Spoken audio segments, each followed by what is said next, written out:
The rain hammered down on the cracked sidewalk as Amara Johnson pulled her thin red jacket tighter around her shoulders. Her feet ached from the double shift at the downtown hotel, but she couldn't afford to slow down. Destiny would be waiting at Beverly's apartment, probably already asleep on the couch again. The thought of her 7-year-old daughter sleeping anywhere but her own bed made Amara's chest tighten with shame. She turned the corner onto 5th Street when she saw him.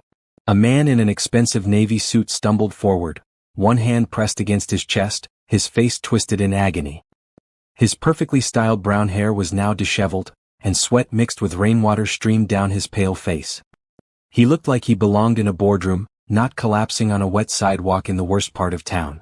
"Sir?" Amara called out, but he didn't respond. His knees buckled and he crashed to the concrete with a sickening thud. That's when she noticed them. 2 figures in dark hoodies moving toward the fallen man from across the street. Something about their purposeful stride and the way they kept their faces hidden made every instinct in Amara's body scream danger. Without thinking, she rushed to the man's side. His lips were turning blue and his breathing came in short, desperate gasps. She'd learned CPR during her brief stint as a hotel safety coordinator, back when she thought she might actually climb the career ladder instead of just scrubbing it clean. "Hey, stay with me," she said, kneeling in the cold puddle beside him. The man's eyes rolled back and his body went limp. No pulse. The hooded figures were getting closer. 50 feet. 40. Amara positioned her hands on the man's chest and began compressions. Come on, she whispered, counting under her breath. The rain soaked through her uniform, but she didn't stop. She couldn't stop. 30 feet. The figures moved with purpose now, their faces still hidden in shadow. 1, 2, 3, she counted, pushing hard on his chest. Her arms burned, but she kept going. After 30 compressions, she tilted his head back and gave him rescue breaths. 20 feet. Please, Amara prayed to whoever might be listening. Don't let this man die. She went back to compressions, her wet hands slipping slightly on his dress shirt. The expensive fabric was ruined, but that was the least of their problems. The hooded figures were almost upon them now, and she could see one of them reaching into his pocket. Suddenly the man gasped. His eyes flew open, wild and confused, and he tried to sit up. Easy, Amara said, gently pushing him back down. You had a heart attack. Don't move too much. The sound of sirens cut through the night air. Someone must have called for help. The hooded figures immediately changed direction, melting back into the shadows between buildings as if they'd never been there at all. Who are you? The man asked, his voice barely above a whisper. My name is Amara Johnson. Just stay still, okay? Help is coming. The ambulance arrived within minutes, its red and blue lights painting the wet street in brilliant colors. The paramedics took over, checking his vital signs and preparing him for transport. As they lifted him onto the stretcher, the man's eyes found Amara's. Thank you, he said. You saved my life. Anyone would have done the same thing, Amara replied, though they both knew that wasn't true. As the ambulance doors closed, she heard him talking to one of the paramedics, his voice stronger now. I need you to call someone for me. Tell them to find out everything they can about Amara Johnson. Everything. And I want her protected. Tonight. The words sent a chill down Amara's spine that had nothing to do with the rain. What kind of man needed someone protected? And why did those hooded figures seem so interested in him? But there was no time to process what had happened. She had to get to Beverly's apartment. Destiny would be wondering where she was, and tomorrow was another long day of cleaning hotel rooms and pretending she wasn't slowly drowning in unpaid bills and broken dreams. As she walked away from the scene, Amara couldn't shake the feeling that her life had just changed forever. She didn't know the man's name, didn't know why those people had been following him, and didn't understand why his first concern after nearly dying was making sure she was safe. Have you ever wondered what would happen if one moment of kindness could change everything? What if the person you saved had the power to transform not just your life, but your daughter's future too? Drop a comment below and let us know what you think Amara should do next. Don't forget to subscribe for more heartwarming stories that prove love and kindness always win in the end. All she knew was that for the first time in years, someone had noticed her. Someone had seen past the worn-out uniform and the tired eyes to the person beneath. And that terrified her almost as much as it gave her hope. The rain continued to fall as Amara made her way home, unaware that across town, a very powerful man was making phone calls that would change everything she thought she knew about her small, struggling world. Jonathan Mitchell opened his eyes to the sterile white ceiling of St. Mary's Hospital, his chest aching with each breath. The heart monitor beside his bed beeped steadily, a sound that should have been comforting but only reminded him how close he'd come to death. "Mr. Mitchell, you're awake." Dr. Sarah Chen entered the room with a clipboard, her expression serious but relieved. "How are you feeling?" "Like I got hit by a truck," Jonathan admitted, trying to sit up. The effort sent a sharp pain through his chest and he settled back against the pillows. "That's to be expected. You had a massive heart attack, Mr. Mitchell. Your main artery was almost completely blocked. If that woman hadn't performed CPR when she did." Dr. Chen shook her head. "You wouldn't be here right now." The memories came flooding back. The crushing pain in his chest. The rain. The woman in the red jacket who'd knelt beside him on the cold sidewalk, refusing to give up even when his body had. The woman who helped me. Amara Johnson. Is she all right? Dr. Chen looked surprised. "She's fine as far as I know. She left after the ambulance arrived. The police wanted to speak with her, but she gave her statement and went home." Jonathan reached for his phone on the bedside table. His hands trembled slightly, whether from the medication or the memory of nearly dying, he wasn't sure. "I need to make some calls. Mr. Mitchell, you need rest. The calls can wait until dash." "No," Jonathan said firmly. "They can't wait." The first call went to his head of security, Marcus Thompson. "Marcus, I need you to find everything you can about a woman named Amara Johnson. She saved my life tonight. I want to know where she lives, where she works, if she has family. Everything." "Already on it, boss. Got the preliminary report right here. You want me to read it to you?" "Go ahead." Amara Johnson, 28 years old, African-American, single mother. Works at the Grand Plaza Hotel downtown, housekeeping department. Makes about $18,000 a year. Lives in a one-bedroom apartment on Elm Street with her 7-year-old daughter, Destiny. Father's not in the picture. She's got about $3,000 in medical debt and she's 2 months behind on rent. Jonathan closed his eyes. $18,000 a year. He made more than that in an hour. And she'd risked her life to save a complete stranger without knowing who he was or what he could do for her. "There's more," Marcus continued. "Talk to some neighbors. They say she works double shifts whenever she can get them, always has her daughter with her or at the neighbor's place. Never causes trouble, always helps other people when she can. Building manager says he'd hate to evict her, but business is business." "When is she getting evicted?" "End of the week if she can't come up with the back rent. About $1,200. Jonathan was quiet for a long moment. $1,200. He spent more than that on lunch some days. "Marcus, I want you to pay her rent. All of it. And I want you to set up protection for her and her daughter. Discreet but effective." "Protection?" "Boss, those guys who were tailing you tonight, they scattered when the ambulance showed up. Our contacts say it was probably just a robbery attempt. They saw you in the expensive suit and figured you were an easy target." "Maybe. But I'm not taking any chances. This woman saved my life and I'm going to make sure nothing happens to her." The second call went to his assistant, Rachel Kim. "Rachel, clear my calendar for the next week. I need some time to recover and I have some personal business to take care of." "Of course, Mr. Mitchell. Is there anything else you need?" "Yes. I want you to research job openings in our company. Something appropriate for someone with limited formal education but strong character. Personal assistant, maybe? Something that pays well and has good benefits. I'll have a list ready by morning." The third call was the most important one. He dialed his mother's number, knowing she'd be awake despite the late hour. Patricia Mitchell never slept well when she was worried about her only son. "Jonathan? Thank God. I heard what happened. Are you all right?" "I'm fine, Mom. Better than fine, actually. I met someone tonight." There was a pause. His mother had been trying to get him married off for years, but he'd never shown interest in settling down. Building his company had been his only focus, and at 35 he was starting to think it always would be. "You met someone? In the hospital?" "Before the hospital. She saved my life, Mom. Literally. I was having a heart attack on the street and this woman, she didn't hesitate. Didn't think about herself or whether it was safe. She just acted." "What's her name?" "Amara Johnson. She's special, Mom. She's got a daughter, she works 2 jobs to make ends meet, and she still found the time to save a stranger's life." Patricia was quiet for a moment. "What are you planning to do?" "I'm going to help her. And then, I don't know. I just know that I can't stop thinking about her. About the way she looked at me like I was a person worth saving, even when she didn't know anything about me." "Jonathan, honey, be careful. You're vulnerable right now. Near-death experiences can make people feel things that aren't real. This is real, Mom. I've never been more sure of anything in my life." After he hung up, Jonathan stared out the hospital window at the city lights.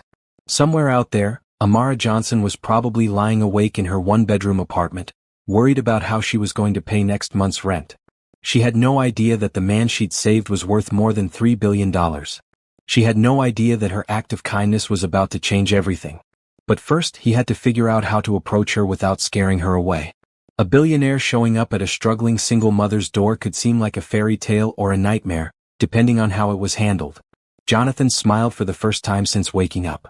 He'd built his fortune by finding solutions to impossible problems. Surely he could figure out how to properly thank the woman who'd given him back his life.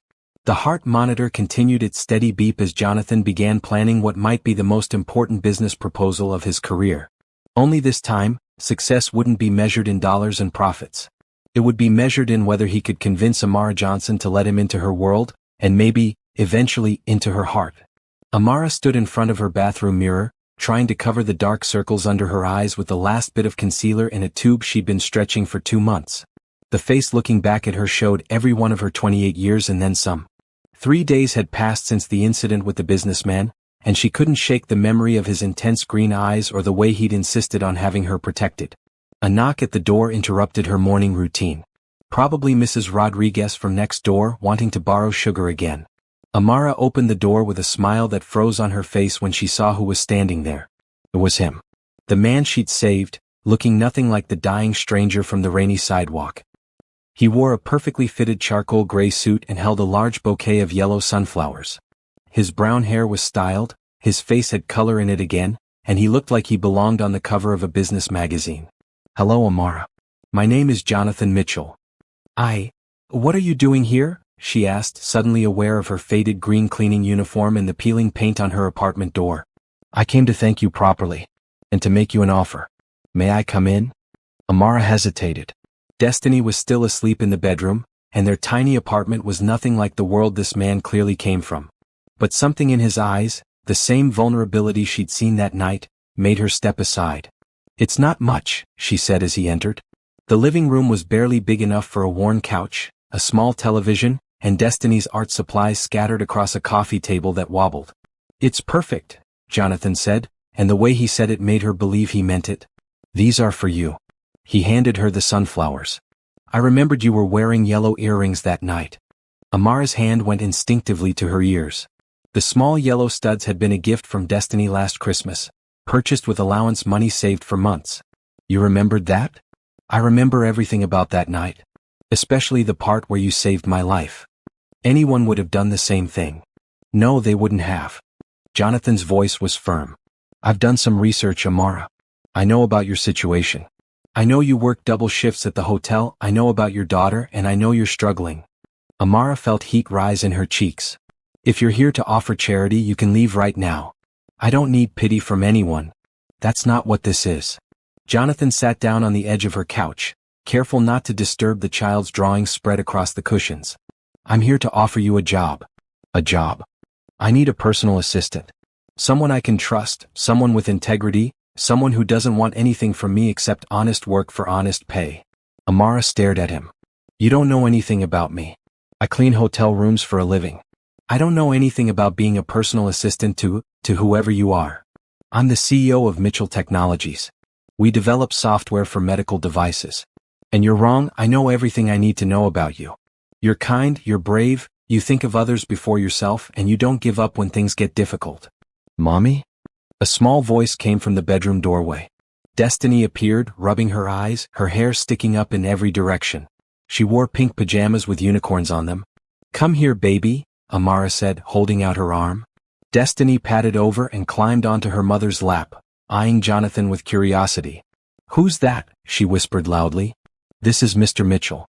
He's a friend." Jonathan smiled at the little girl. "You must be Destiny.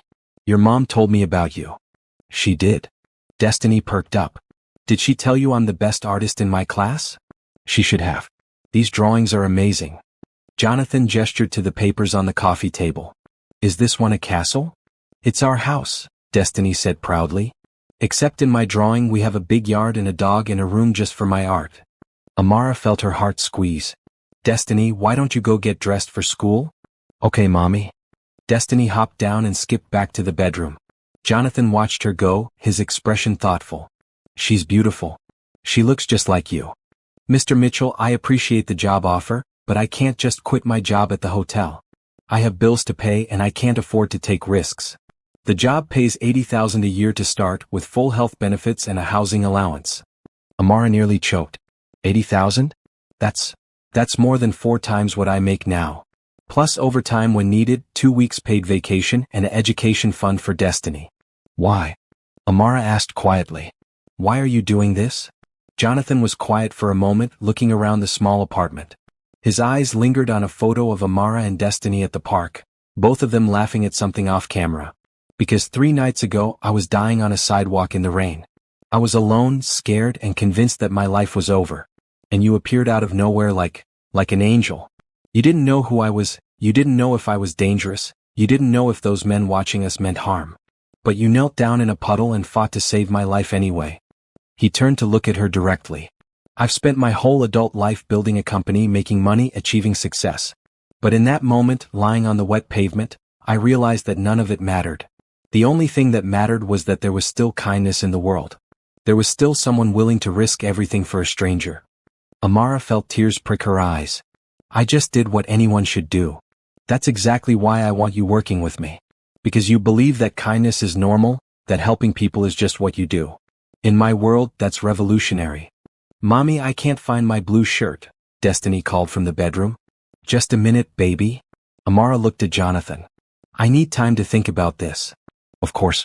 But Amara, there's one more thing. I had my people pay your back rent and next month's as well. Consider it a signing bonus whether you take the job or not. You did what?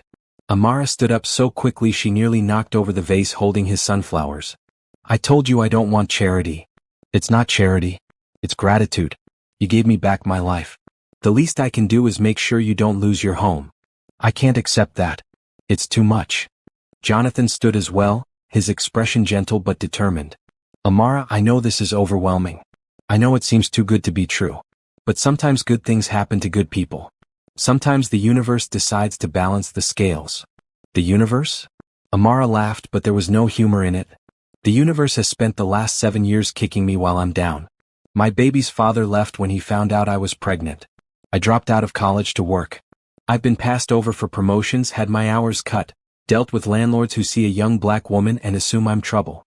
The universe doesn't balance scales for people like me. Maybe it does, Jonathan said softly. Maybe it just took a while to find the right moment. Destiny appeared again, this time dressed for school in jeans and a bright blue t-shirt. Mommy, we need to go or I'll be late. Amara looked at her daughter, then at Jonathan, then at the business card he'd placed on her coffee table. Her whole life could change with one decision.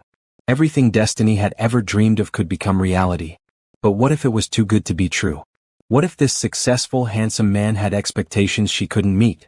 What if she failed and ended up worse off than before? I'll think about it, she said finally. Jonathan nodded. That's all I can ask. My number is on the card. Call me when you're ready to change your life, Amara Johnson. Because I promise you, this is just the beginning. As he left, Amara watched from her window as he got into a sleek black car that probably cost more than she made in 5 years. Destiny pressed her nose against the glass beside her. Mommy, is he going to help us? Amara put her arm around her daughter and thought about Jonathan's words. Sometimes good things happen to good people. Sometimes the universe decides to balance the scales. I don't know, baby. But maybe it's time to find out. 2 weeks later, Amara stood in front of the gleaming glass tower that housed Mitchell Technologies, wearing a new navy blue dress and carrying a leather briefcase that still smelled like the department store. Her reflection in the building's windows showed a woman she barely recognized, someone who looked professional and confident instead of tired and overwhelmed. The decision to take Jonathan's offer hadn't been easy. She'd spent sleepless nights weighing the pros and cons, talking to Beverly, even consulting with Destiny, who had been thrilled at the possibility of a real house with a yard for a dog. In the end, it had been Jonathan's follow-up visit that convinced her. He'd returned 3 days after his initial offer, this time with a detailed contract, references from previous employees, and a patient willingness to answer every single one of her questions. He'd explained his company's mission, walked her through her responsibilities, and even arranged for her to speak with other employees who confirmed that he was exactly who he claimed to be, a demanding but fair boss who treated his people well. Good morning, Miss Johnson. The security guard at the front desk smiled at her. Mr. Mitchell is expecting you on the 40th floor. The elevator ride to the top seemed to last forever, giving Amara time to question her decision one more time. What was she doing here? She was a hotel housekeeper from the wrong side of town, about to work for a billionaire in a world she knew nothing about.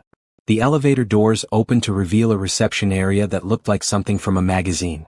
Floor-to-ceiling windows offered a breathtaking view of the city, and the furniture was all clean lines and expensive-looking materials. A woman about Amara's age sat behind a curved desk, her blonde hair in a perfect bun.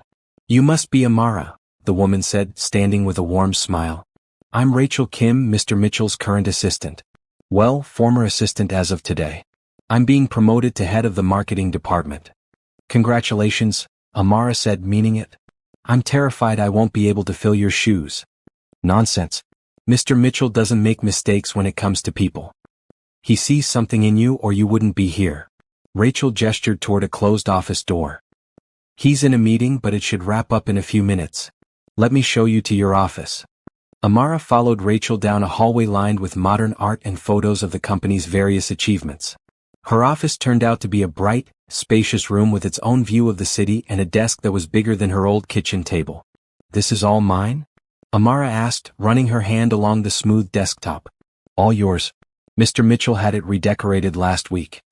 He said he wanted it to feel warm and welcoming." Rachel pointed to a small table in the corner where someone had placed a vase of yellow sunflowers.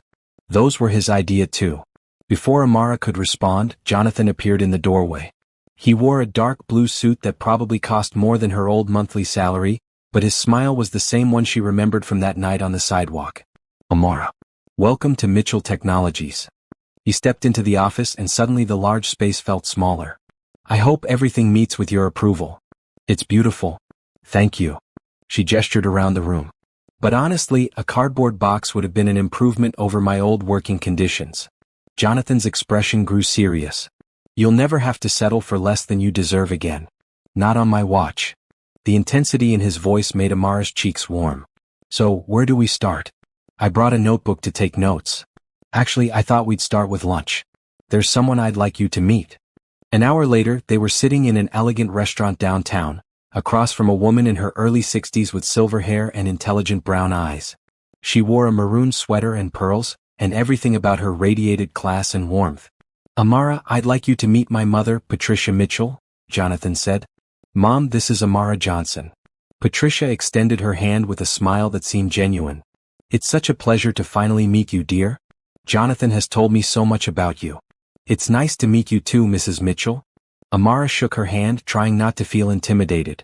This woman probably belonged to country clubs and charity boards, worlds away from Amara's reality. "Please call me Patricia. And I understand you have a daughter? Destiny?" "Yes, she's 7. She's in school today, obviously." Amara relaxed slightly. Talking about Destiny always made her more comfortable. Jonathan mentioned she's quite the artist. "She is. She draws constantly. I keep telling her she's going to be famous someday." Patricia's smile widened. "I'd love to meet her sometime. I used to paint myself back in college. Nothing professional, but I still have my easel in the attic." Over lunch, Patricia proved to be nothing like the intimidating society woman Amara had expected. She asked thoughtful questions about Amara's background, shared funny stories about Jonathan's childhood, and made it clear that she was genuinely interested in getting to know her. "Jonathan tells me you saved his life," Patricia said as they finished their meal. "I can't thank you enough for that. He's my only child and the thought of losing him." She reached across the table and squeezed Amara's hand. "You gave me back my son." "I just did what anyone would do," Amara said automatically. "That's what makes you special, dear. You think kindness is ordinary. In my experience, it's quite rare." On the drive back to the office, Jonathan was quiet, occasionally glancing over at Amara as she stared out the window at the city passing by. "Your mother is wonderful," Amara said finally. "She likes you. I can tell." "How?" "She invited you to call her Patricia. She doesn't do that with everyone." Jonathan pulled into the parking garage beneath his building. "She also asked me if you were single." Amara felt her face grow warm. "What did you tell her?" "The truth. That you're focused on building a better life for your daughter." He turned off the engine and looked at her directly. "But I also told her that I hoped that might change someday." The air in the car suddenly felt charged with possibility. Amara's heart sped up, but she forced herself to stay practical. Jonathan, I'm your employee now. We should probably keep things professional. You're right. He nodded, but his eyes lingered on her face. Completely professional. Starting now. They rode the elevator back to the 40th floor in comfortable silence, both trying to ignore the undeniable attraction sparking between them. This was new territory for both of them. Jonathan had never mixed business with personal relationships, and Amara had never worked closely with a man who made her pulse race just by looking at her. So, Amara said as they walked back to their offices, "What's first on the agenda? Board meeting in an hour. You'll be taking notes and coordinating follow-ups. Then we have a conference call with our development team in Seattle, dinner with potential investors at 7, and somewhere in between all that, I need to review the quarterly reports." Amara pulled out her notebook. "And tomorrow? Tomorrow we start looking at apartments. I think it's time you and Destiny had a place worthy of both of you. Jonathan, I can't let you pay for an apartment. The job is generous enough. It's not a gift, it's a housing allowance. Part of your compensation package." He smiled. "Besides, I have a feeling that once you see what's available, you'll realize you're not just building a better life for Destiny. You're building the life you both deserve." As Amara settled into her new office and began preparing for her first board meeting, she couldn't help but think about Destiny's reaction when she told her about the job. Her daughter had been over the moon, especially when Amara mentioned they might be moving to a better apartment. "Does this mean we can get a dog, Mommy?" "Maybe, baby. Let's see how things go." Now, looking out at the city from her window 40 floors up, Amara allowed herself to imagine a life where maybe became yes to more things. A life where Destiny could have her own room, her own art supplies, maybe even that dog she'd been dreaming about. A life where a struggling single mother could fall in love with a billionaire and actually believe it might work out. The thought scared her as much as it thrilled her, but as Jonathan had said on that first day, sometimes good things happen to good people. Sometimes the universe decides to balance the scales. Maybe this was her time. 3 weeks into her new job, Amara was starting to feel like she belonged in the gleaming world of Mitchell Technologies. She'd mastered the computer systems, learned to coordinate Jonathan's impossibly busy schedule, and even contributed ideas during meetings that had earned nods of approval from the board members. But it was the quiet moments between the business that made her pulse quicken. The way Jonathan brought her coffee exactly how she liked it without being asked. The way he listened intently when she mentioned something Destiny had done at school. The way he sometimes looked at her like she was the most fascinating person in the room, even when that room was full of brilliant engineers and executives. "Amara, can you come in here for a minute?" Jonathan called from his office. She grabbed her notebook and walked into the spacious corner office that had become as familiar to her as her own apartment. Jonathan was standing by the floor-to-ceiling windows, his suit jacket off and his sleeves rolled up.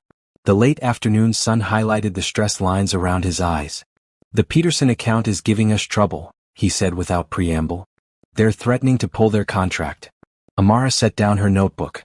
"What happened?" "They claim our software update caused glitches in their medical monitoring systems. 3 hospitals are involved and they're panicking." Jonathan ran a hand through his hair. "The thing is, I've reviewed the code myself. There's nothing wrong with our update." "So what's really going on?" Jonathan turned to look at her, surprised. In his previous working relationships, assistants took notes and followed orders. They didn't ask probing questions or offer insights. "What makes you think something else is going on?" "You get this look when someone's not telling you the truth. Same look you had when that reporter asked about your company's expansion plans last week." Amara moved to stand beside him at the window. "Plus, if 3 hospitals were really having problems with life-saving equipment, wouldn't this be all over the news by now?" Jonathan stared at her. "You're right. It would be front-page news." He was quiet for a moment. "Peterson's been trying to renegotiate our contract terms for months. Lower our percentage, extend their payment schedule. This could be manufactured pressure. So what do? We call their bluff. Set up a meeting with all 3 hospitals directly. If there really are problems, we'll see them firsthand. If there aren't." Jonathan smiled grimly. "Peterson will have some explaining to do." 2 hours later, they were sitting in Jonathan's car outside St. Catherine's Medical Center, the first hospital on their list. The chief of staff, Dr. Williams, had agreed to meet with them immediately, which Jonathan found encouraging. If there were really problems with life-saving equipment, hospital administrators usually made people wait.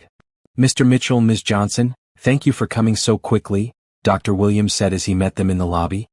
He was a tall man in his 50s with kind eyes and tired smile. I have to be honest with you, I was surprised when Peterson told us you were having software issues. What do you mean? Amara asked. Well, we haven't experienced any problems with your monitoring systems. They've been working perfectly. Better than perfectly, actually. The new update has improved our response time significantly. Jonathan and Amara exchanged glances. Dr. Williams, would you mind if we spoke with some of your staff who use the equipment daily? Of course. The next hour was spent talking to nurses, technicians, and doctors who all gave the same report. The Mitchell Technology software was working flawlessly. Several staff members even praised the recent improvements. I don't understand, Dr. Williams said as they prepared to leave. Peterson's representative told us there were serious glitches that could compromise patient safety. That's why we were considering switching to a different system. Doctor, I think you've been given some bad information, Jonathan said carefully. I'd recommend you contact Peterson directly and ask for specific documentation of these alleged problems. The meetings at the other two hospitals yielded identical results. Confused administrators, perfectly functioning equipment, and growing suspicion about Peterson's motives. They're trying to create a crisis so they can demand better contract terms, Jonathan said as they drove back to the office. It's actually pretty clever, if completely unethical. What are you going to do? Document everything. Those hospital visits, the staff interviews, the fact that Peterson couldn't provide any evidence of actual problems. Jonathan's jaw tightened. Then I'm going to have a very direct conversation with Mr. Peterson about the consequences of trying to manipulate my company. Will you sue them? I don't want to. Peterson has been a good client for 3 years. But I won't let them hold my company hostage with false claims. Jonathan glanced over at her. What do you think I should do? Amara was surprised by the question. You're asking me? You have good instincts, and you see things differently than I do. In my world, this kind of manipulation is met with legal action and public consequences. But maybe there's a better way. Amara thought about it. What if you gave Peterson a chance to back down gracefully? Present your evidence privately, let them know you're aware of what they're trying to do, but offer them a way to save face. Maybe they have legitimate concerns about their budget that they're just handling badly. You think I should give them an out? I think everyone deserves a chance to do the right thing, even when they've made mistakes. Jonathan was quiet for several minutes. When he spoke again, his voice was soft. You know, most people in my position would have fired Peterson immediately and sued for damages. It would send a message to other clients not to try similar tactics. But that's not who you are. How do you know who I am? We've only known each other for a few weeks. Amara looked out the window at the city lights beginning to twinkle in the growing dusk. Because you could have just sent me a check after I helped you that night. A thank you card and some money to cover my expenses. Instead, you changed my entire life. You saw someone struggling and didn't just throw money at the problem. You gave me dignity. You gave me purpose. That tells me exactly who you are. When Jonathan didn't respond, Amara worried she'd overstepped. They were still learning the boundaries of their relationship, still figuring out how to be professional colleagues when there was so much more simmering beneath the surface. Amara. His voice was husky. Do you have plans tonight? Besides helping Destiny with her homework and falling asleep on the couch? Not really. Would you like to have dinner? With me? Just us. Her heart started racing. Jonathan, we agreed to keep things professional. I know what we agreed. But I also know that I've been thinking about you every minute of every day since that night on the sidewalk. And I know that when you look at me you feel it too. Amara did feel it. The attraction that made her breath catch when he walked into a room. The way her skin tingled when he handed her documents and their fingers brushed. The growing sense that this man understood her in ways no one ever had. What about Destiny? Bring her.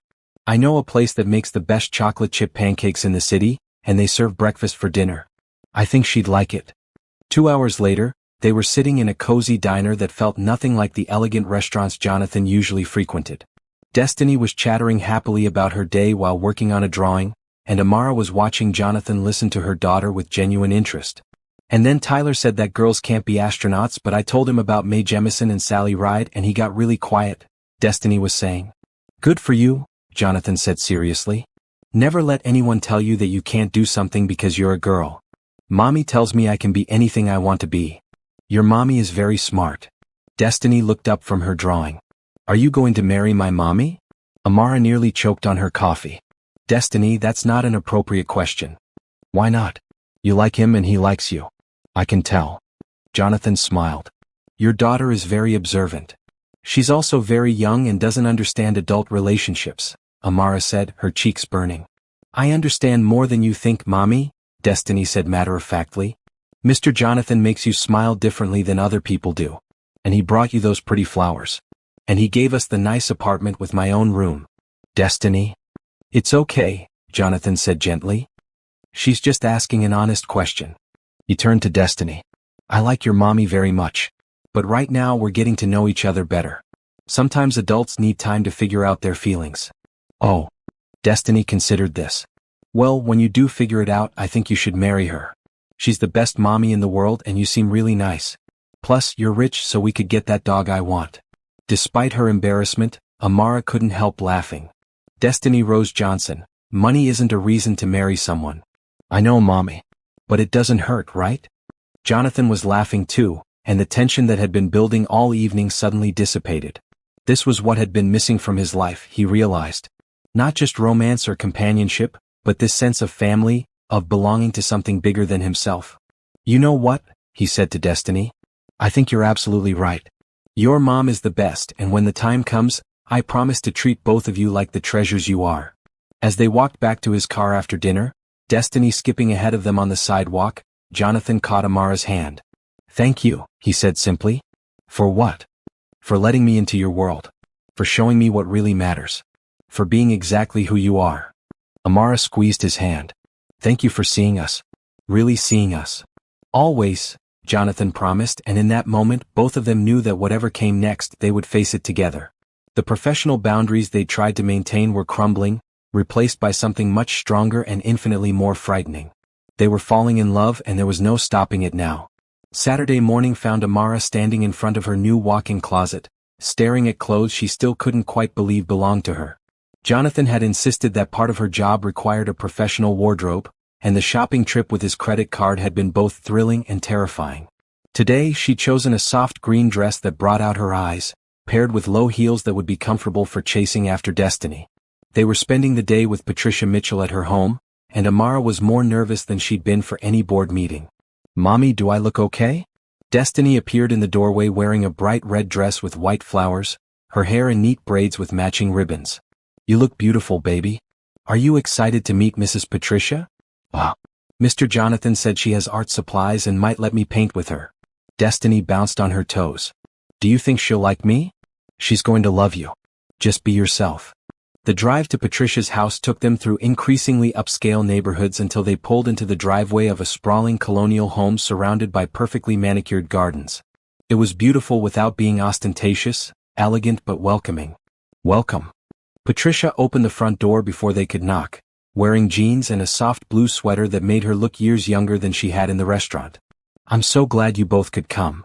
The interior of the house was warm and lived in, filled with family photos, comfortable furniture, and the kind of details that spoke of a lifetime of memories. Amara immediately felt more at ease. Mrs. Patricia, your house is so pretty, Destiny said, her eyes wide as she took in the soaring ceilings and elegant staircase. Thank you, sweetheart. Would you like to see the art room? I've been looking forward to painting with you all week. Really? You have a whole room just for art. Patricia laughed. I do. Come on, I'll show you. The art room turned out to be a sunlit space on the second floor, with easels, canvases, and supplies that would make any artist jealous. Destiny gasped when she saw it. This is like a real artist studio. That's exactly what it is, Patricia said. I may not be famous, but I've been painting for 40 years. Would you like to try some watercolors? While Destiny was getting settled with paints and paper, Patricia showed Amara around the rest of the house. Every room told a story.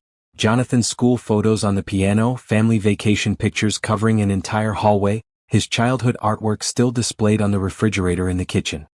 He was such a serious little boy, Patricia said, pointing to a photo of 5-year-old Jonathan in a tiny suit and tie.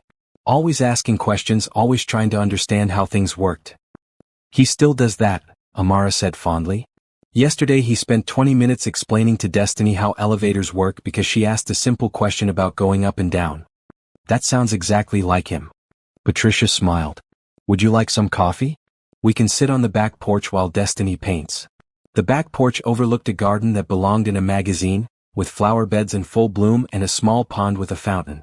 They settled into comfortable wicker chairs with steaming mugs of coffee that tasted better than anything Amara had ever made at home. "I have to ask," Patricia said gently. "How are you handling all this? The job, the new apartment, Jonathan's world. It must be overwhelming." Amara was quiet for a moment, considering how honest to be. "Some days I wake up and think I'm dreaming. I keep waiting for someone to tell me there's been a mistake, that I don't really belong here. And other days? Other days I think maybe I do belong. Maybe destiny and I deserve something good for once." Amara sipped her coffee. "Your son sees things in me that I'm not sure are really there." "Like what?" "He thinks I'm brave. He thinks I'm smart. He acts like saving his life was some grand heroic gesture instead of just basic human decency." Patricia studied her for a long moment. "Can I tell you something about my son? He's brilliant when it comes to business, but he's never been good at reading people's character. He trusts too easily sometimes, gets taken advantage of by people who see his success and want a piece of it." Amara's stomach dropped. Was Patricia trying to warn her off? "But with you," Patricia continued, "it's different. He doesn't just trust you, he believes in you. And Jonathan has never believed in anyone the way he believes in you. That tells me everything I need to know about your character. I'm not trying to take advantage of him. Oh honey, I know that. If you were, you would have accepted his first offer without question. You wouldn't have insisted on earning your place in his company. You wouldn't be sitting here worried about whether you deserve the good things that are happening to you." They were interrupted by Destiny running onto the porch, her hands covered in paint and her face glowing with excitement. "Mommy, look what I made." She held up a watercolor painting of a house with a big yard, 2 stick figures, and what appeared to be a dog. "It's beautiful, baby. Who are the people?" "That's you and me in our new house. And that's the dog we're going to get when we move into a place that allows pets." Patricia laughed. "You definitely need a dog. Every family should have a dog. That's what I keep telling Mommy. Mr. Jonathan said he'd help us find one when we're ready." "Did he now?" Patricia looked at Amara with raised eyebrows. "That's quite a commitment." "He's very good with her," Amara said quietly. "Better than her own father ever was. Jonathan's always loved children. He's just never had the opportunity to be around them much." Patricia stood up. "Speaking of Jonathan, he should be here any minute. He's bringing lunch." As if on cue, they heard a car in the driveway. A few minutes later, Jonathan appeared on the porch carrying bags from what smelled like an Italian restaurant. He wore jeans and a casual blue button-down shirt, and Amara's heart did its usual little skip when he smiled at her. "How are my 3 favorite women doing?" "Mr. Jonathan, look at my painting." Destiny thrust her artwork toward him. "This is incredible. Is that your new house?" "Ah. And that's the dog we're going to get. Mrs. Patricia says every family should have a dog." "Mrs. Patricia is absolutely right." Jonathan glanced at Amara. "Maybe we should start looking at dog-friendly apartments." "Jonathan," Amara started to protest, but he held up a hand. "Part of the housing allowance includes pet deposits and pet rent. It's all covered." Before Amara could argue further, Patricia clapped her hands together. "Well then, it's settled. After lunch we're going online to look at apartments and dogs. This is going to be fun." Lunch was a revelation for Amara. She'd never seen Jonathan so relaxed, so willing to be silly and playful. He helped Destiny identify different types of pasta, made up stories about the paintings on Patricia's walls, and laughed until his eyes watered when Destiny tried to teach him how to braid hair using Patricia's yarn. "Your turn, Mommy," Destiny announced after successfully creating what could generously be called a braid in Jonathan's hair. "Oh no, I don't think so." "Come on," Jonathan said, his eyes twinkling. "Fair is fair." Before Amara knew it, she was sitting cross-legged on the floor while Destiny attempted to braid her hair and Jonathan and Patricia cheered her on from the couch. It was chaotic and silly and absolutely perfect. "We should do this every Saturday," Destiny announced when she finished her masterpiece. "Should we?" Jonathan asked, looking directly at Amara. "If you want to," Amara said softly. The word family was hanging in the air, unspoken but understood by all of them. Later, as they prepared to leave, Patricia pulled Amara aside while Jonathan was helping Destiny gather her art supplies. "I want you to know something," Patricia said. "I've been hoping for years that Jonathan would find someone who could make him truly happy. Someone who could show him that there's more to life than work and success." "Mrs. Mitchell." "Patricia. And I'm not finished." She smiled. "I've watched him today, watched the way he looks at you and Destiny. He's not just happy, Amara. He's home. And that little girl of yours? She's brought out a side of him I haven't seen since he was a child himself. I care about him too, Amara admitted. More than I probably should. Why shouldn't you? Life is short, honey. Believe me, I know. If you found someone who sees your worth, who treats you and your daughter like treasures, why would you hold back? Because I'm scared. Because this all feels too good to be true. Because what if I'm not enough for his world? Patricia took Amara's hands in her own. Let me tell you a secret. His world isn't enough for him. That's why he needs you in it. You and Destiny don't just fit into his life, you complete it. As they drove home, Destiny fell asleep in the back seat clutching her painting and a small canvas that Patricia had given her to take home. Jonathan reached over and took Amara's hand. My mother loves you, he said simply. I love her too. She's wonderful. She told me she's already planning Destiny's birthday party. Apparently, it involves a petting zoo and face painting. Amara laughed. Destiny's birthday isn't for 3 months. My mother doesn't do anything halfway. Neither do I. Jonathan squeezed her hand. Amara, I know we've been taking this slow, but I need you to know something. This isn't just about gratitude anymore. This isn't about the night you saved my life. What is it about? It's about the fact that I can't imagine my life without you and Destiny in it. It's about wanting to be the man you both deserve. It's about love. The word hung in the air between them, beautiful and terrifying. Jonathan. You don't have to say anything. I just needed you to know. But Amara did have something to say. She'd been holding it back for weeks, afraid of the power it would give him over her heart. I love you too, she whispered. Both Destiny and I do. And that scares me more than anything else in the world. Why? Because now we have something to lose. Jonathan brought her hand to his lips and kissed her knuckles gently. Amara Johnson, you have nothing to lose and everything to gain. Trust me on this. Can love really bridge the gap between two different worlds? When a struggling single mother falls for a billionaire, is it possible for them to build something real together? Share your thoughts in the comments below, and don't forget to subscribe for more heartwarming stories about love conquering all odds. As they pulled into the parking lot of their apartment building, Amara looked back at her sleeping daughter and forward at the man who had become her whole world. Maybe Jonathan was right. Maybe instead of focusing on what they could lose, it was time to embrace what they could gain. A real family. A love that could weather any storm. A future that was brighter than anything she'd ever dared to dream. It was time to stop being afraid and start believing in happily ever after. The text message came at 6 in the morning, waking Amara from the first peaceful sleep she'd had in weeks. Emergency board meeting moved to 8 a.m. Peterson's situation escalated. Need you here early. J. Amara was dressed and out the door within 20 minutes, leaving a still sleeping Destiny with Beverly and a promise to explain later. The elevator ride to the 40th floor felt longer than usual, her stomach churning with worry about what could have happened overnight. She found Jonathan in his office, already dressed in a sharp black suit, his hair slightly mussed as if he'd been running his hands through it. He looked up when she entered, and the relief on his face was immediate. Thank God you're here. I've been fielding calls since 5 a.m. What happened? Peterson went public. There's an article in the Business Journal this morning claiming our software has serious security flaws that could compromise patient data. Jonathan handed her a printout. They're calling for a federal investigation. Amara scanned the article, her anger growing with each paragraph. But this is all lies. We documented everything. The hospitals confirmed there were no problems. I know. But Peterson has 3 hospitals backing up their claims now. Different hospitals from the ones we visited. Have you contacted our hospitals? The ones where we confirmed everything was working perfectly? That's the problem. Peterson's lawyers sent them cease and desist letters, claiming that any public statements about our software could compromise their pending lawsuit. They're suing us? For breach of contract and damages. $50 million. Amara sank into a chair.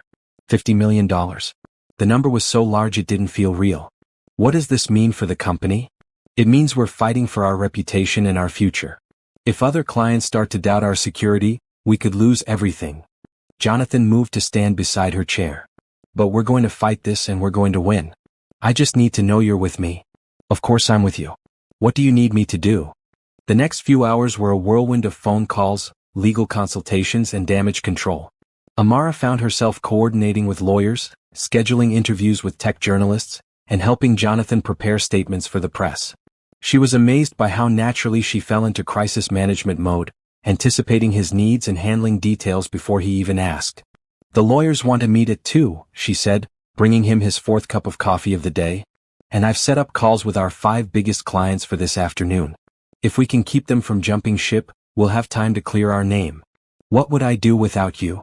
Jonathan asked, catching her hand as she set down the coffee cup. You'll never have to find out.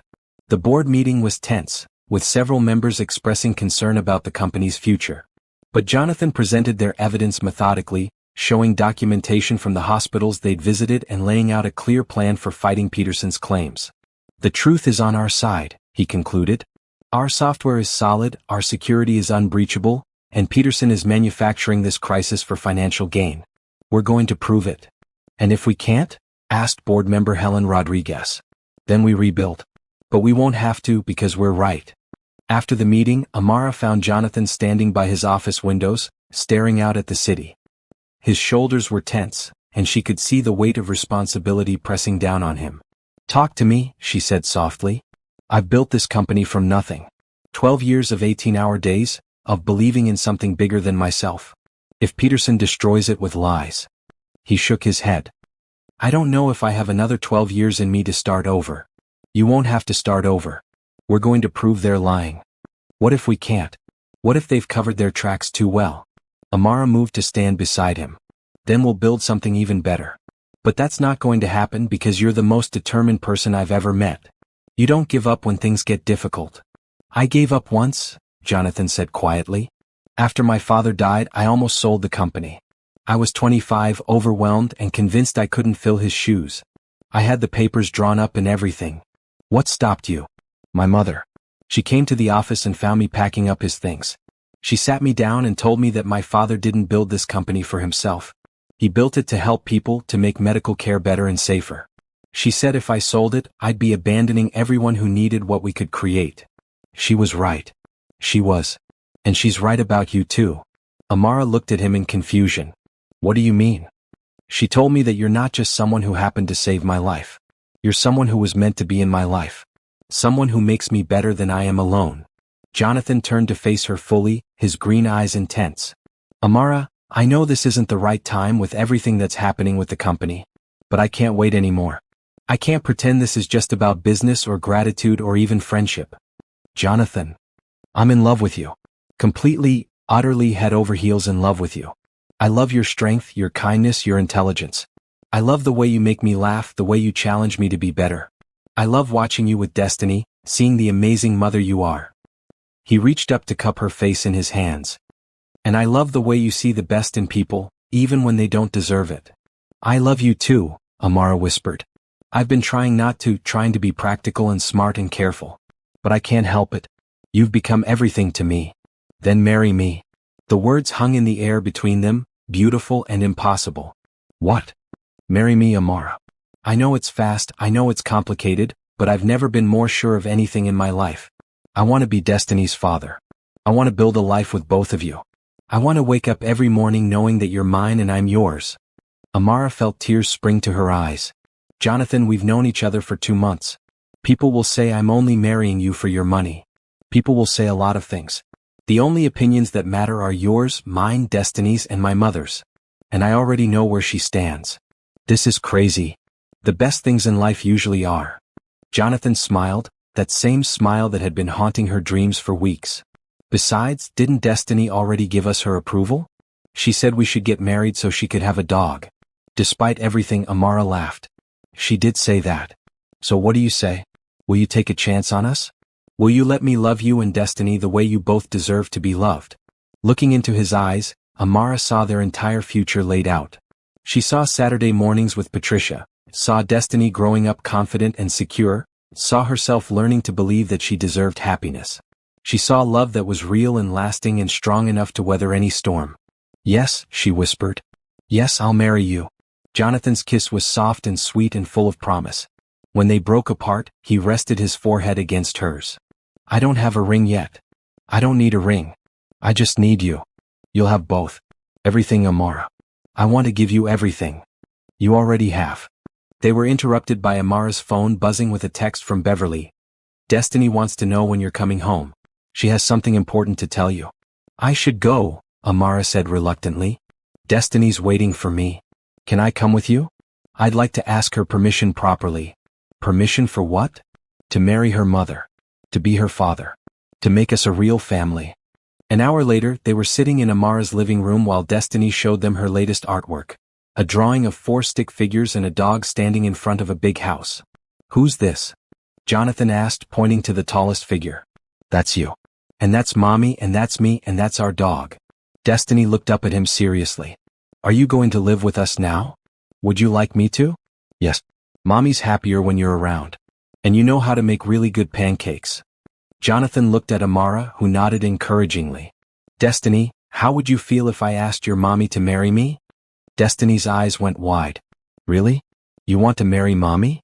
I do. More than anything. And I was hoping, would you like me to be your dad? Not to replace your real father, but to be the dad who takes care of you and loves you and helps you with your homework. Destiny launched herself into his arms so hard she nearly knocked him over. Yes. Yes, yes, yes. Does this mean we can get a dog now? Jonathan laughed, holding her tight. It means we can get a dog, a house with a big yard, art supplies, and anything else your heart desires. What about a little brother or sister? Destiny? Amara protested, her cheeks burning. Well, I'm just asking. All the best families have more than one kid. Jonathan caught Amara's eye over Destiny's head. We'll see, sweetheart. One thing at a time. As they tucked Destiny into bed that night, she looked up at both of them with serious 7-year-old eyes.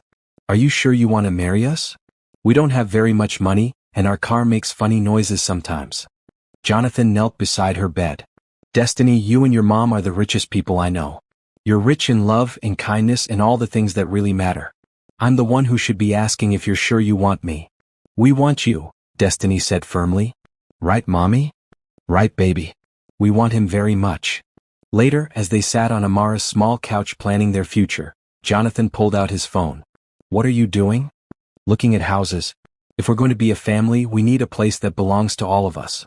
Amara leaned against his shoulder, watching as he scrolled through listings of homes that were bigger and more beautiful than anything she'd ever imagined living in. Jonathan, about Peterson and the lawsuit. We'll handle it. Together. We can handle anything as long as we're together. Promise me something. Anything. Promise me that no matter what happens with the company, you won't let it change who you are.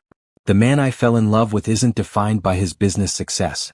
He's defined by his heart. Jonathan set down his phone and pulled her closer. I promise. And I promise you something else. We're going to have the most beautiful wedding, the most amazing life, and the happiest family. Starting right now. As they kissed, Amara felt the last of her fears melt away. She'd found her home, not in a place but in a person. And whatever challenges lay ahead, she knew they would face them together. The fairy tale was just beginning. The engagement ring was beautiful, a classic solitaire that caught the light every time Amara moved her hand. But the weight of it felt heavier than the actual diamonds as she sat in the conference room, watching Jonathan field hostile questions from reporters. Mr. Mitchell, how do you respond to allegations that you're using your relationship with an employee to distract from your company's security failures? Amara's stomach clenched. It had been 3 weeks since Jonathan's proposal, and the Peterson lawsuit had taken an ugly turn. Somehow, news of their engagement had leaked, and the media was having a field day connecting dots that didn't exist.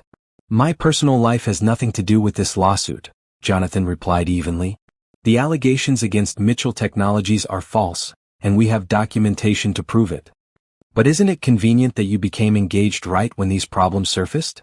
Some are saying this is a publicity stunt to make you look more sympathetic. Amara wanted to disappear under the table. She'd been afraid of this from the beginning, afraid that people would assume she was just another gold digger who'd manipulated her way into a billionaire's life. After the press conference, Jonathan found her in her office, staring out the window at the city below. Her engagement ring sat on her desk, removed from her finger. Talk to me, he said, closing the door behind him. They're right, aren't they? About the timing. About how this looks. Amara, you know that's not true. Do I? Maybe subconsciously you proposed now because you needed the distraction. Maybe I said yes because I was caught up in the drama and the romance of it all. She picked up the ring, turning it over in her palm. Maybe we're both fooling ourselves. Jonathan moved closer, but she held up a hand to stop him. Amara, look at me. I can't. Every time I look at you, I forget all the reasons this might be a mistake. What reasons? Give me one good reason why we shouldn't be together. Because I'm a hotel housekeeper who got lucky. Because you're a billionaire who could have anyone. Because people are going to spend the rest of our lives wondering what you see in me. And you care what they think? I care what Destiny thinks. What if she grows up hearing whispers that her mother trapped a rich man? What if she starts to believe that's the only way women like us can succeed? Jonathan was quiet for a long moment. When he spoke, his voice was gentle but firm. Is that really what you're afraid of? Or are you afraid that maybe, deep down, you believe it yourself? The question hit her like a physical blow. That's not fair. Isn't it? Amara, you've spent your whole adult life believing you don't deserve good things. Your ex convinced you that you weren't worth staying for. Your employers convinced you that you weren't worth promoting. And now, when someone sees your true value, you're convinced it must be fake. This is different. This is love. Real, complicated, inconvenient, wonderful love. Jonathan sat down across from her. Do you think I care what the newspapers say? Do you think I built a $3 billion company by worrying about what people might whisper behind my back? No, but nothing. I asked you to marry me because I can't imagine my life without you. Not because of the lawsuit, not because of publicity, but because you make me a better man. You and Destiny are the best thing that ever happened to me. Amara felt tears threatening. What if we're moving too fast? What if we don't really know each other well enough? Then we'll learn. That's what marriage is, Amara. It's choosing to keep learning about someone for the rest of your life. Before she could respond, there was a soft knock on the door. Rachel poked her head in, looking apologetic. I'm sorry to interrupt, but there's someone here to see you both. She says she's Destiny's grandmother? Amara's blood ran cold. My mother? Here? She's in the lobby. Security called up because she doesn't have an appointment, but she says it's urgent. Jonathan stood immediately. Should I call security to escort her out? No. Amara took a deep breath. No, I should see what she wants. She hasn't contacted me in 3 years. The elevator ride down to the lobby felt endless. Amara's mother, Sandra Williams, had never approved of Destiny's father, had never approved of Amara's decision to keep the baby, and had made it clear that her daughter's struggles were her own fault for making poor choices. They found her pacing near the reception desk, looking exactly the same as she had 3 years ago.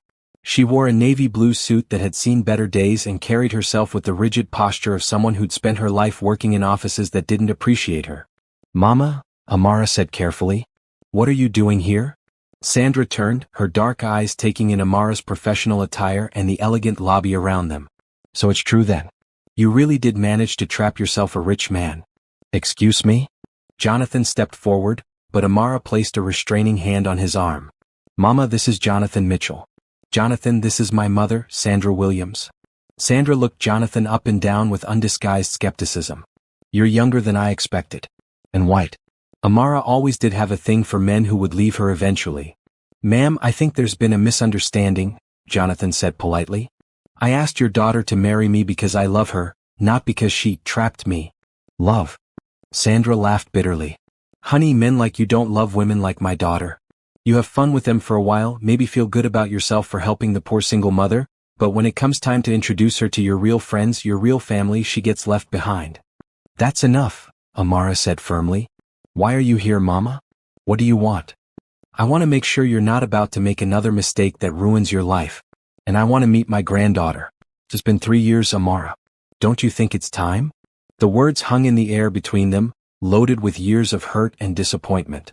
Jonathan could see the pain in Amara's eyes, could feel her pulling away from him emotionally even as she stood right beside him. Destiny's in school, Amara said finally. And I don't think seeing you right now is a good idea. You made your feelings clear when she was born. You said she was a mistake, that I was ruining my life. She was a mistake, but she's still my granddaughter. And maybe I was wrong about some things. What things? Sandra's facade cracked slightly. Your sister's getting married next month. She's having this big wedding and everyone keeps asking about my other daughter, my granddaughter. I realized I don't have any pictures of Destiny. I don't even know what she looks like now. So this is about appearances. About what people at Jennifer's wedding might think. No. Yes. Maybe. Sandra's shoulders sagged. I don't know, Amara.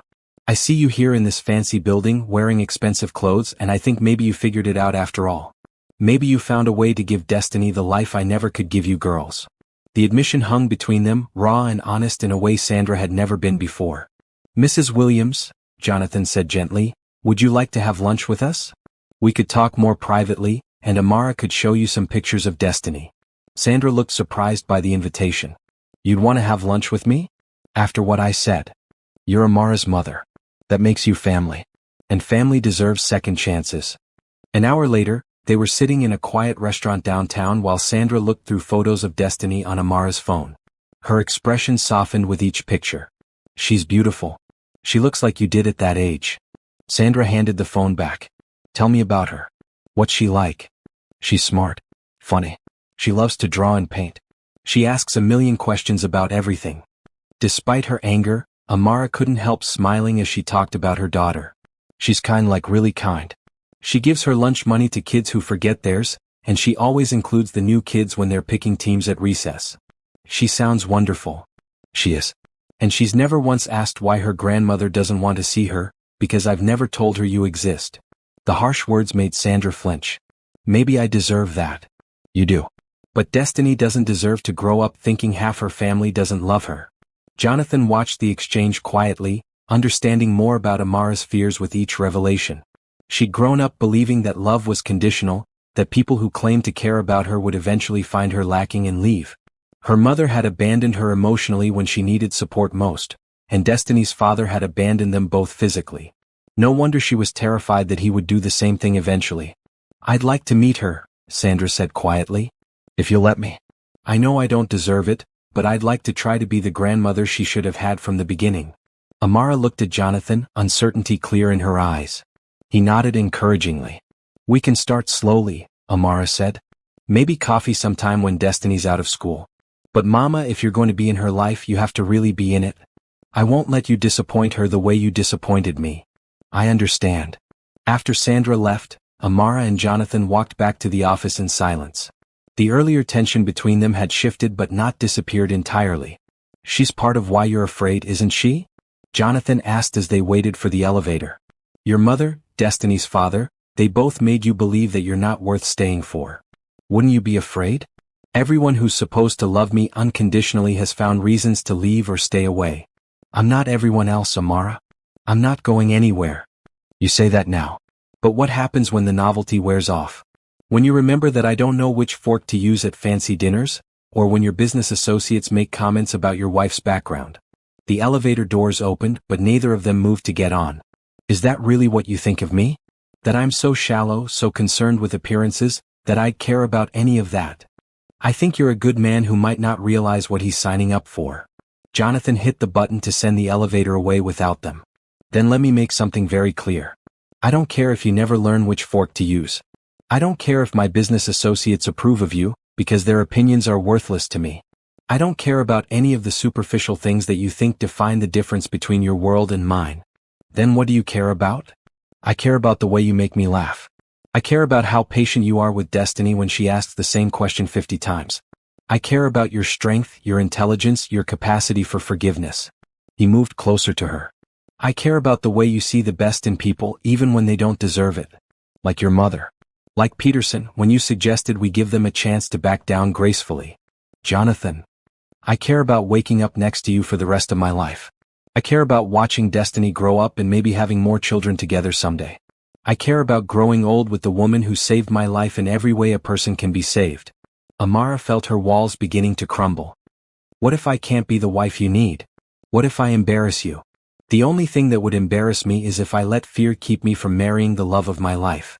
Jonathan reached into his pocket and pulled out her engagement ring. Will you put this back on?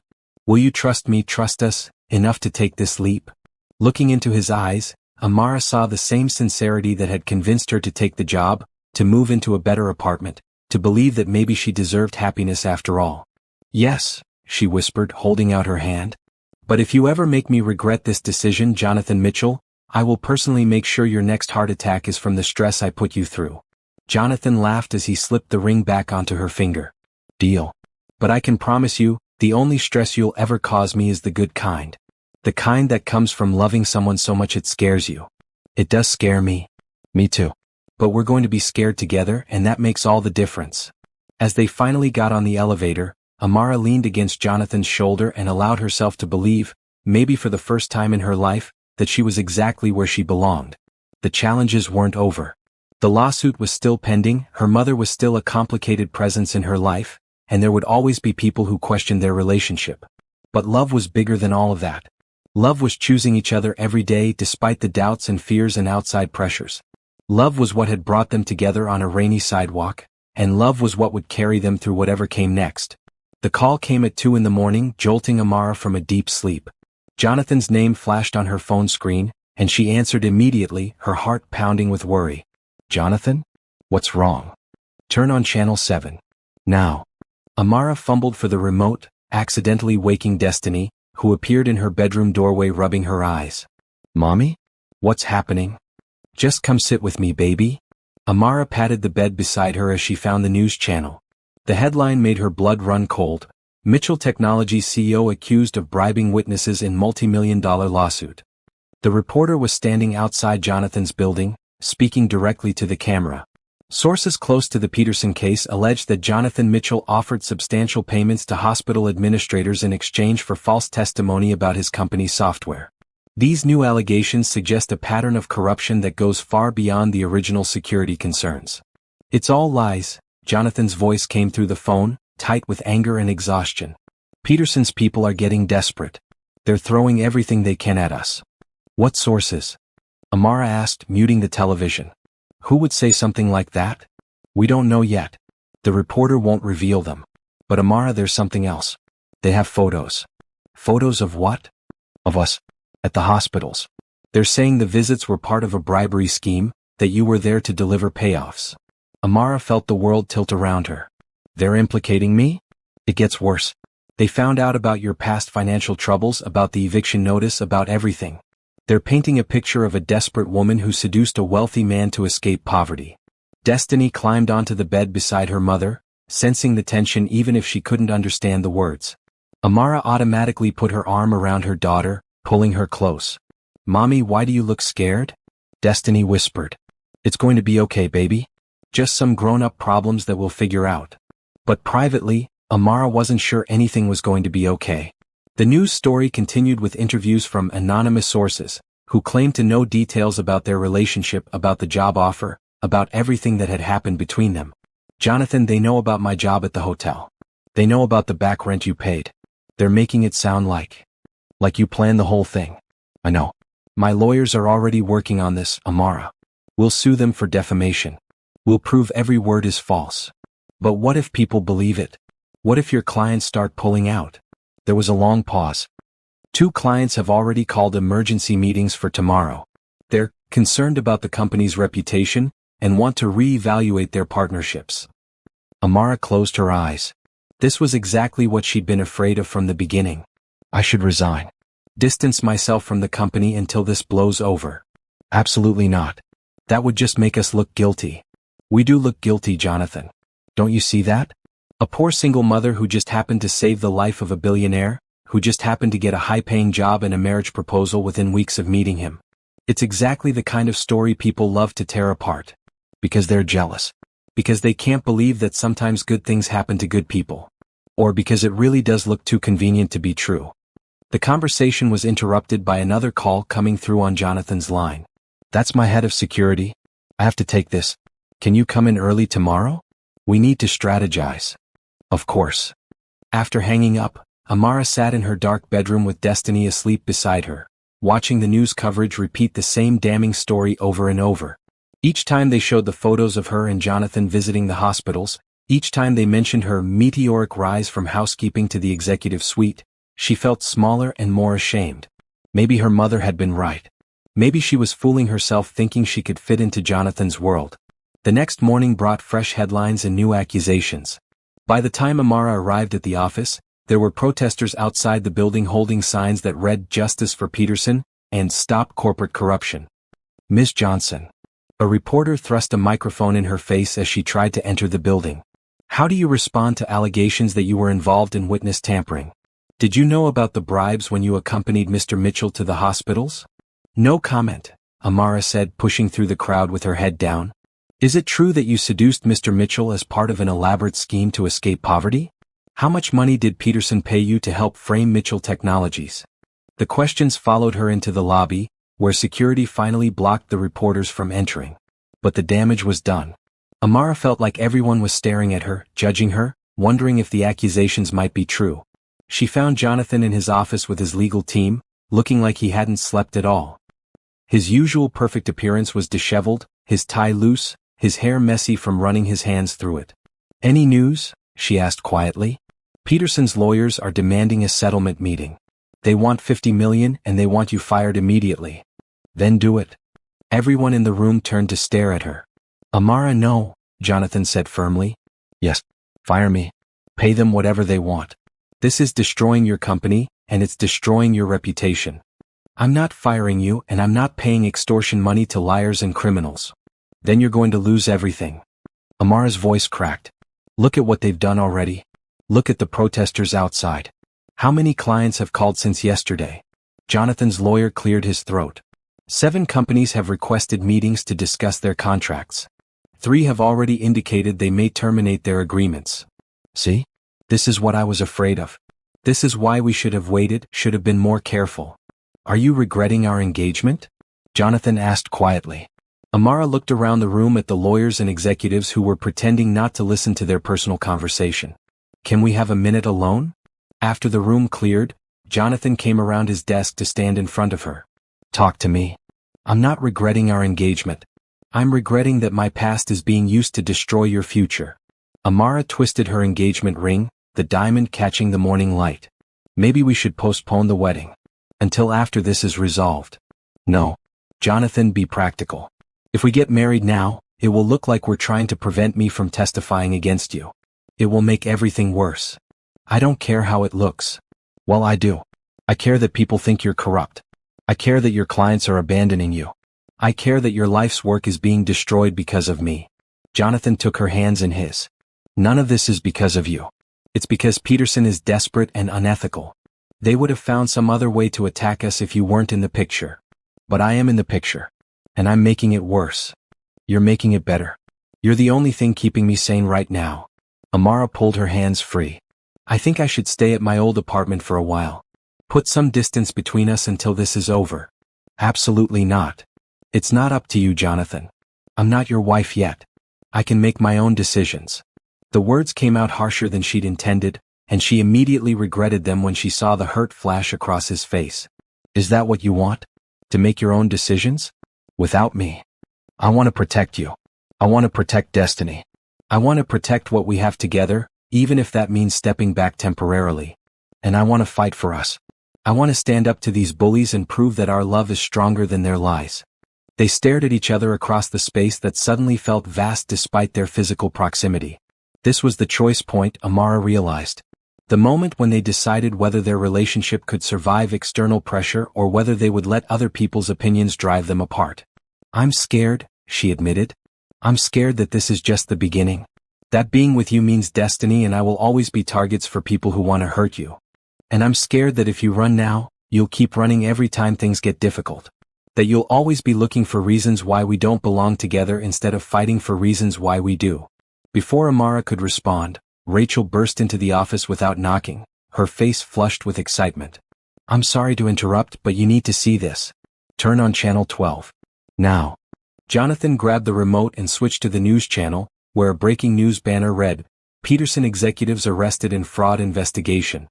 The reporter was speaking rapidly. "Federal agents arrested Peterson Industries CEO Marcus Peterson and 2 other executives this morning on charges of corporate fraud, witness tampering, and conspiracy. Sources say the arrests are related to their ongoing lawsuit against Mitchell Technologies, with allegations that Peterson fabricated evidence and bribed witnesses to support their claims." Amara sank into a chair, hardly daring to believe what she was hearing. The investigation began when several hospital administrators came forward with evidence that Peterson had offered them substantial payments to make false statements about Mitchell Technology software. Federal investigators say they have recordings of Peterson executives discussing how to destroy Mitchell's reputation and take down that arrogant bastard and his gold-digger girlfriend. "They recorded themselves?" Amara asked incredulously. "Apparently Peterson didn't trust his co-conspirators," Rachel said, grinning. "He wanted evidence that they were following through on the plan, so he had their meetings recorded. He just didn't count on one of them getting cold feet and turning the recordings over to the FBI."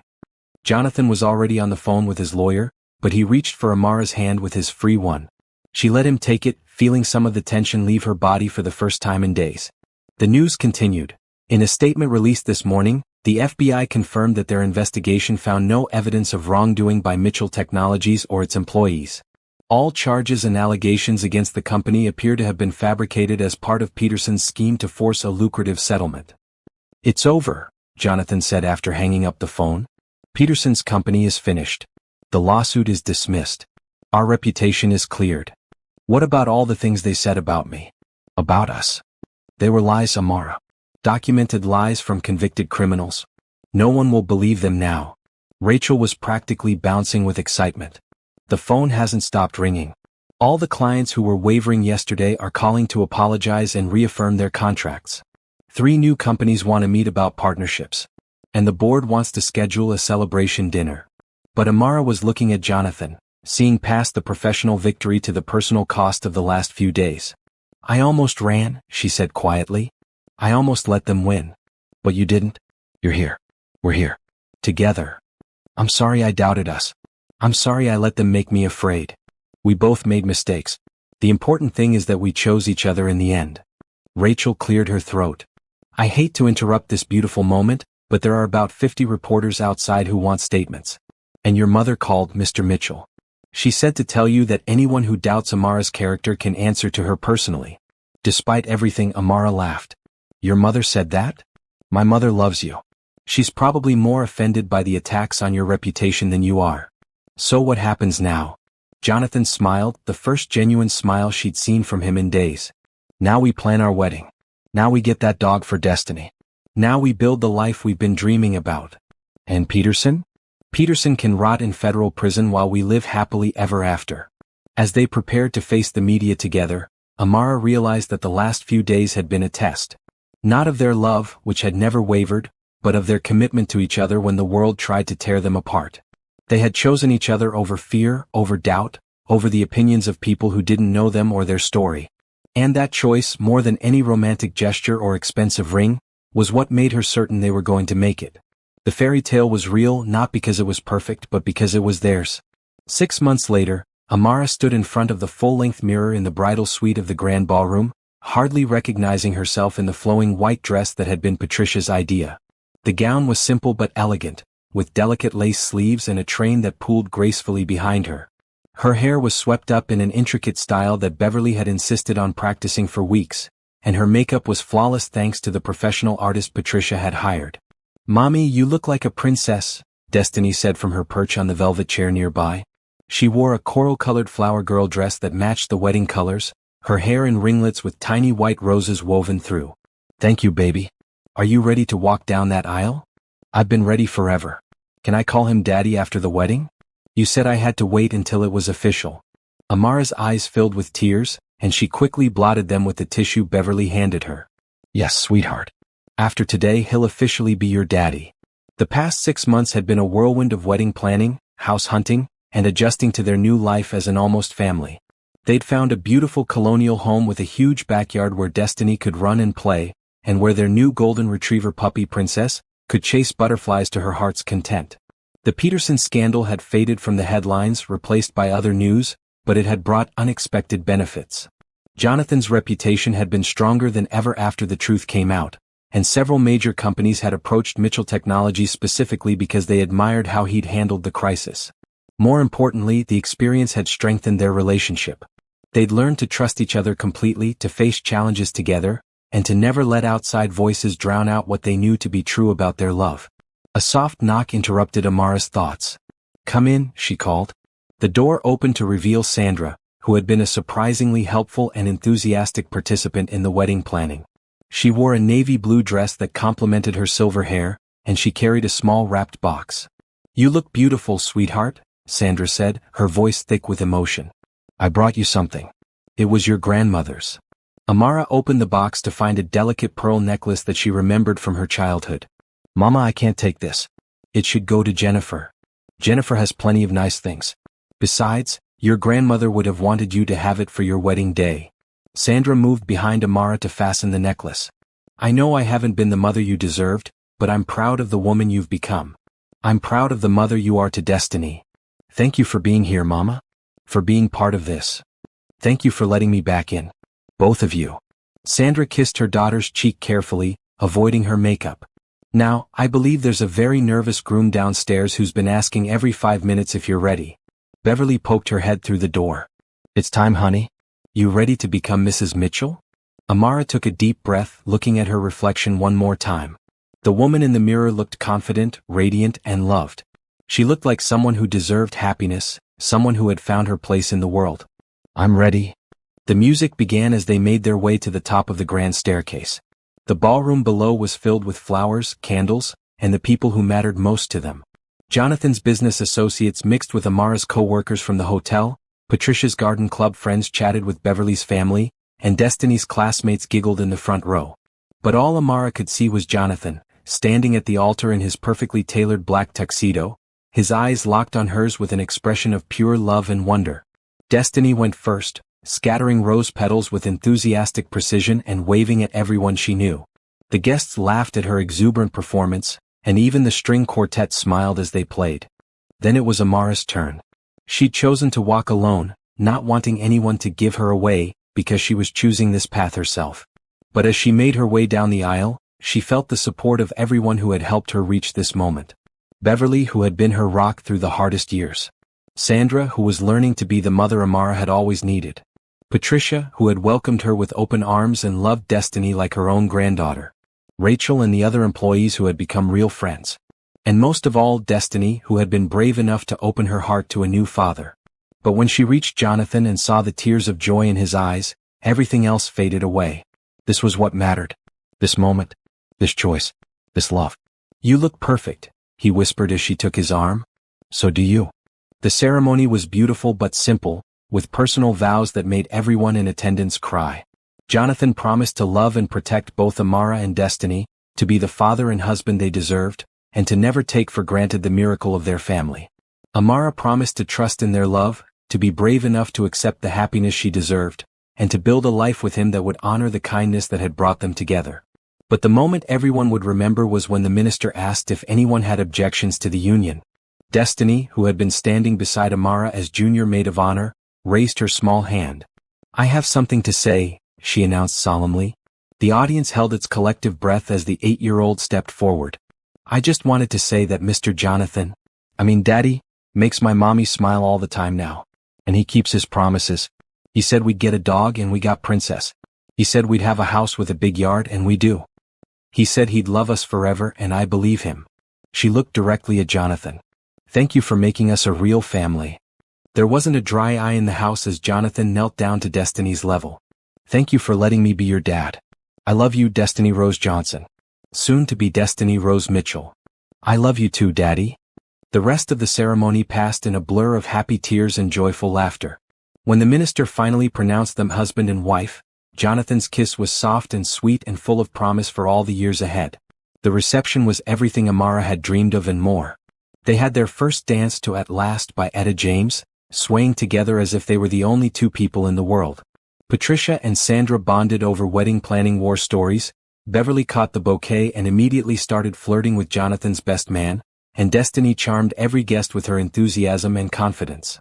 But the biggest surprise came during the toasts, when Jonathan stood up with a mysterious smile. I have one more gift for my new family, he announced. Something that's been in the works for months but had to be kept secret until today. He nodded to his lawyer, who stepped forward with an official-looking document. Destiny, Jonathan said, I know your mom and I are married now, which makes us a legal family, but I wanted to make sure you know that you're not just getting a stepdad today. If you want, and if your mom agrees, I'd like to officially adopt you. Make you a Mitchell in every way that matters. Destiny's eyes went wide. Really? I can have your last name? If you want it. Yes. Yes, yes, yes. Destiny launched herself into Jonathan's arms.